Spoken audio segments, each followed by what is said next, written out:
helemaal geweldig. Het is echt genieten. Zo'n mooie locatie, een geweldige productie. Alles is gewoon top geregeld. Ja, ik heb wederom genoten. Ik mocht hier 2 jaar geleden mocht ik hier ook zingen. Toen was het al te gek. En je merkt dat het nu ook steeds professioneler, steeds groter wordt. En ik heb genoten.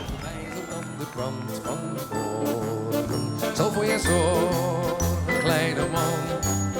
Lach het aan mij, dan zou jij heel weer. Kom, zullen we springen? Eindelijk weer eens in Friesland, ja. Ik ben blij dat ik weer in Friesland was.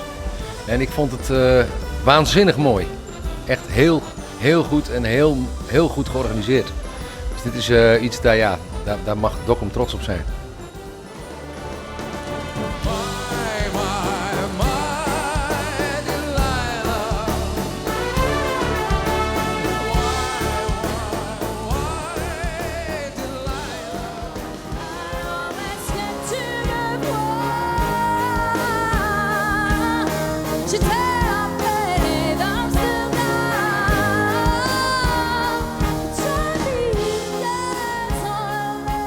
Ik vond het een geweldige omgeving, of ambiance, de sfeer. Ik vind het echt heel mooi gemaakt waar ik mocht optreden. Dus volgens mij had ik het beste uitzicht.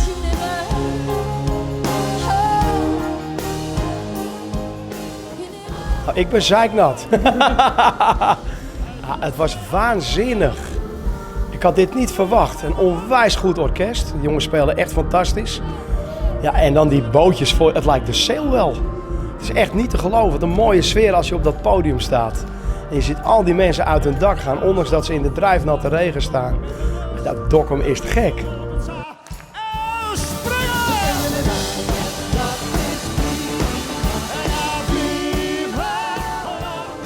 Leuk om te zien dat iedereen ook gewoon hier en daar uitstapjes maakt naar andere dingen. En ja, het is erg leuk om te zien. Leuke samenwerking, de sfeer is onderling gewoon heel super relaxed. En ja hoor, genoten.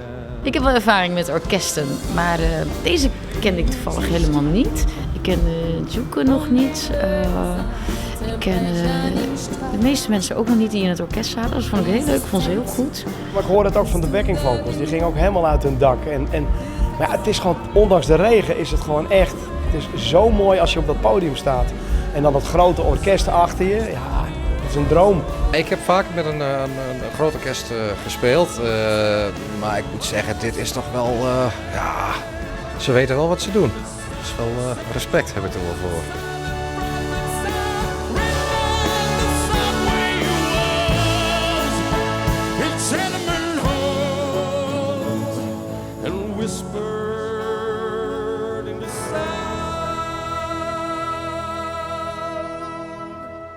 Deze dagen vallen altijd precies tegelijk met onze kermis. Dus ja, wij treden nooit op tijdens de kermis. Dus ik heb nu toevallig een keer een uitzondering gemaakt.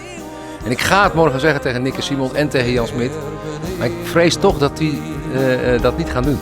Het is net of ik mezelf verloren ben. Het is net of ik de diepste dalen ken. In het hart van mijn gevoel laat ik je nooit vergeten. Ik vond het een eer dat ik erbij mocht zijn. Ik troost je, kijk omhoog. Vandaag span ik mijn regenboog. Die is alleen voor jou.